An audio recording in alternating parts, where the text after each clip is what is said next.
اللہ الرحمن الرحیم۔ السلام علیکم ورحمۃ اللہ وبرکاتہ۔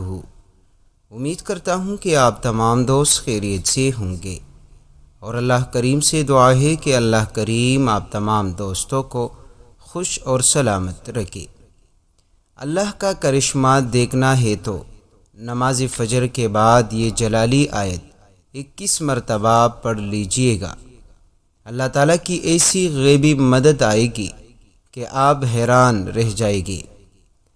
محترم ناظرین، فجر کا وقت وہ مقدس گھڑی ہے جب دنیا خاموش ہوتی ہے، دلوں پر سکون چھایا ہوتا ہے، اور رب ذوالجلال کی رحمت برکت زمین پر نازل ہو رہی ہوتی ہے۔ اس وقت کو سحر بھی کہا جاتا ہے، جس میں رب تعالیٰ کا خاص انعامات اور انوارات نازل ہوتے ہیں۔ پیارے دوستو، یہی وہ لمحہ ہے جب اہل ایمان اپنی پیشانیوں کو سجدوں میں رکھ کر رب تعالیٰ سے راز و نیاز کرتے ہیں، اور وہ دعائیں بے پردہ عرش تک پہنچتی ہے۔ قرآن مجید میں اللہ تعالیٰ کا ارشاد ہے والفجر ولیال عشر، جس کا ترجمہ ہے قسم ہے فجر کی اور 10 راتوں کی۔ محترم ناظرین، فجر کے وقت اللہ تعالیٰ کی طرف سے عظمت اور اہمیت کی قسم ہے۔ نوری الہی دراصل اللہ تعالیٰ کی طرف سے دلوں پر نازل ہونے والی وہ روشنی ہے جو انسان کی زندگی بدل دیتی ہے۔ جب کوئی بندہ فجر کے وقت وضو کر کے نماز ادا کر کے قرآن کریم کی تلاوت کرتا ہے یا اللہ کا ذکر کرتا ہے تو اس کے دل پر اللہ کا نور ہوتا ہے۔ یہی نور اسے گناہوں سے بچاتا ہے، دل کو سکون دیتا ہے اور راستہ دکھاتا ہے۔ رسول اللہ صلی اللہ علیہ وسلم نے فرمایا، تمہارے لیے صبح کے وقت برکت دی گئی ہے۔ پیارے دوستو، یہ حدیث ہمیں اس وقت کی روحانی اور دنیاوی برکتوں کی خبر دیتی ہے۔ فجر کے وقت کی عبادت نہ صرف آخرت میں نجات کا ذریعہ بنتی ہے بلکہ دنیا میں بھی کامیابی، رزق کی وسعت، بیماری سے حفاظت اور سکون قلب جیسی بے شمار برکتیں لاتی ہے۔ پیارے دوستو، ہمارا آج کا جو عمل ہے، جو وظیفہ ہے، وہ بھی نماز فجر کے بعد ایک جلالی آیت کو 21 بار پڑھنے کا عمل ہے، کہ جس کے پڑھنے سے اللہ تعالیٰ کا کرشمہ آپ خود اپنی آنکھوں سے دیکھ لو گے، اور اللہ تعالیٰ کی ایسی غیبی مدد آئے گی کہ آپ حیران رہ جائے گے۔ محترم ناظرین، کیا آپ کے عزیز اور رشتہ دار دوست ہیں؟ وہ بھی آپ کی ترقی اور عروج اور کامیابی دیکھ کر حیران اور پریشان ہو جائے گے۔ ہر کوئی آپ سے یہ پوچھنے پر مجبور ہو جائے گا کہ آپ نے ایسا کون سا عمل کیا کہ جس کی بدولت آپ کے راتوں رات حالات بدل گئے۔ محترم ناظرین، نماز فجر کی بہت ہی اہمیت اور فضیلت قرآن اور حدیث میں بیان ہے، کیونکہ یہ وہ وقت ہے جب انسان گرم بستر پر نیند کی وادیوں میں خوابوں کے مزے لے رہا ہوتا ہے، اور جب وہ نماز کے وقت اٹھتا ہے تو شیطان کو شکست دیتا ہے، تو اللہ تعالیٰ کی ذات اس پر رحمتیں، برکتیں اور فضیلت نازل فرماتا ہے۔ اس وقت کی خاص بات یہ بھی ہے کہ اللہ تعالیٰ اپنی رحمت کے ساتھ سب سے قریب ہوتا ہے۔ حدیث قدسی میں آتا ہے کہ میرا بندہ جب سحر کے وقت مجھے یاد کرتا ہے تو میں اس کے قریب ہو جاتا ہوں۔ یہی قرب الہی انسان کے ایمان کو تازہ کرتا ہے، نور الہی دل کی تاریکیوں کو ختم کر دیتا ہے، انسان کے اندر عاجزی، شکر گزاری اور محبت الہی کو بڑھا دیتا ہے۔ پیارے دوستو، یہ وہ نور ہے جو ظاہری آنکھ سے نظر نہیں آتا مگر دل اور روح کو روشن کر دیتا ہے۔ فجر کے وقت اٹھنا بظاہر مشکل لگتا ہے، مگر جو اس کو معمول بنا لے اس کی زندگی میں ایسی روحانی تبدیلی آتی ہے کہ وہ دنیا کی تنگی میں بھی اللہ تعالیٰ کے نور سے روشن رہتا ہے۔ محترم ناظرین، یہ آیت بہت چھوٹی سی آیت ہے، لیکن اس کی برکات، اس کی فضیلت بہت باکمال ہے۔ آپ کا کوئی ایسا کام جو حل ہوتا ہوا نظر نہ آ رہا ہو، رزق کی پریشانی ہو، رزق کی بندش ہو، گھریلو لڑائی جھگڑے ہو، میاں بیوی میں نا اتفاقی ہو، دنیا کا کوئی بھی مسئلہ ہو، صرف 21 بار نماز فجر کے بعد یہ آیت مبارکہ پڑھ لیجئے، انشاءاللہ آپ کے تمام رکے ہوئے کام حل ہو جائے گی۔ محترم ناظرین، آج کے دور میں ہم طرح طرح کی پریشانیوں میں گرفتار ہیں۔ نجی پریشانی، گھریلو پریشانی، سماجی پریشانی، معاشی پریشانی، قدرتی پریشانی، اس قسم کی سینکڑوں دنیاوی پریشانیوں کا شکار ہے۔ جیسے لگتا ہے زندگی پریشانیوں کا مجموعہ ہے اور ہم اللہ کی طرف سے خاص مہربانی اور نصرت امداد سے محروم ہو گئے ہیں۔ دعائیں کرتے ہیں مگر قبول نہیں ہوتی، امداد طلب کرتے ہیں مگر امداد نہیں ہوتی، رب تعالی سے مدد کے لیے پکارتے ہیں لیکن کوئی مدد نہیں آتی۔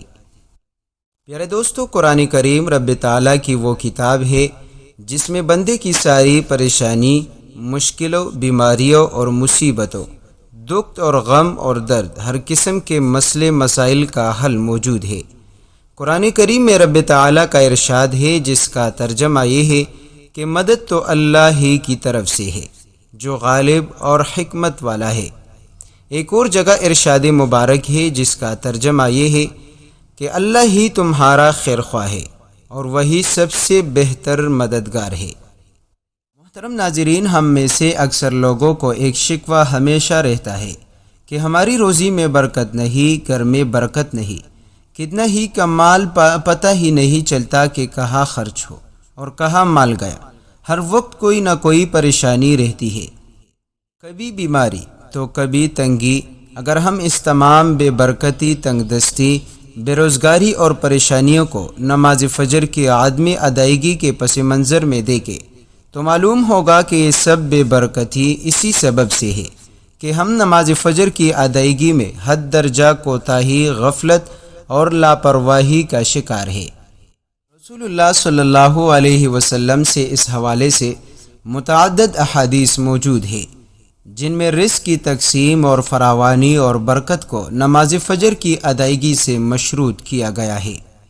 پیارے دوستو، ایک فرمان نبوی صلی اللہ علیہ وسلم کا مفہوم ہے کہ رزق تقسیم کرنے والا فرشتہ ہر صبح فجر کے وقت بندوں کا رزق لے کر زمین پر اترتا ہے، لہٰذا جو دروازہ فجر کے وقت کھولا ہوتا ہے فرشتہ اس کا رزق دروازے پر رکھ کر چلا جاتا ہے، اور جو دروازہ فجر کے وقت بند ہوتا ہے فرشتہ اس کا رزق واپس لے کر چلا جاتا ہے۔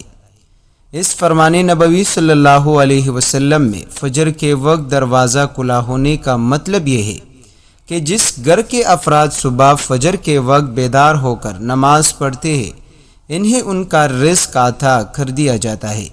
دروازہ بند ہونے سے مراد یہ ہے کہ جس گھر کے رہنے والے صبح فجر کے وقت سوتے رہتے ہیں اور نماز فجر کی ادائیگی میں غفلت، کوتاہی کے مرتکب ہوتے ہیں انہیں ان کے رزق سے محروم کیا جاتا ہے۔ محترم ناظرین، اب چلتے ہیں اپنی بابرکت وظیفے کی جانب۔ یہ کون سا عمل ہے، یہ کون سا خاص وظیفہ آپ نے کرنا ہے، طریقہ کار آپ نے نوٹ کر لینی ہے۔ محترم ناظرین، یہ وظیفہ آپ نے اس طرح کرنا ہے کہ جب آپ فجر کی نماز ادا کر لیں اس کے بعد اسی جگہ پر بیٹھے رہنا۔ آپ نے اول و آخر 7 مرتبہ درود ابراہیمی پڑھ لینا ہے۔ اس کے بعد جو ہے آپ دوستوں نے 21 مرتبہ آیت الکرسی پڑھنی ہے۔ محترم ناظرین، آیت الکرسی میں رب تعالی کی ایسی عظیم صفات بیان ہو چکی ہے کہ جس میں اسم اعظم بھی چھپا ہوا ہے، جس کے پڑھنے کے بعد بندے کی ہر دعا رب تعالی قبول فرما دیتا ہے۔ جو آپ 21 مرتبہ آیت الکرسی پڑھ لے تو اس کے بعد آپ نے 70 مرتبہ استغفر اللہ استغفر اللہ استغفر اللہ پڑھنی ہے۔ محترم ناظرین، انشاءاللہ اس عمل کی برکت سے مال اور دولت میں خوب اضافہ ہوگا۔ اگر کوئی شخص اب کاروبار بڑھانا چاہتے ہیں تو اس کے لیے بھی یہ وظیفہ بڑا ہی مجرب ہے، بڑا ہی خاص وظیفہ ہے۔ اللہ پاک اس کو بہت زیادہ رزق اور دولت عطا کرے گا، اس کی مشکلات کو ختم کر دے گا اور اس کے رزق میں، اس کی روزی میں بہت زیادہ اضافہ ہوگا۔ میرے دوستو، اس کے مشکل سے ہر گزرتے دن کے ساتھ ساتھ اس کی دولت میں اضافہ ہوتا رہے گا۔ اس کے مشکل سے مشکل کاموں میں رب تعالی آسانیاں پیدا فرمائے گا اور اس کی جو دلی آرزو ہے، تمنا ہے، رب تعالی اپنے فضل و کرم سے پورا فرمائے گا۔ پیارے دوستو، کئی دفعہ ایسا ہوتا ہے کہ انسان کے دل میں کئی طرح کی خواہشات ہوتی ہے جن کا وہ کسی کے سامنے ذکر نہیں کر پاتا۔ کچھ خواہشات ایسی ہوتی ہے کہ آپ زمانے کے سامنے، معاشرے کے سامنے بیان کرو گے تو وہ سب آپ کا مذاق اڑائیں گے۔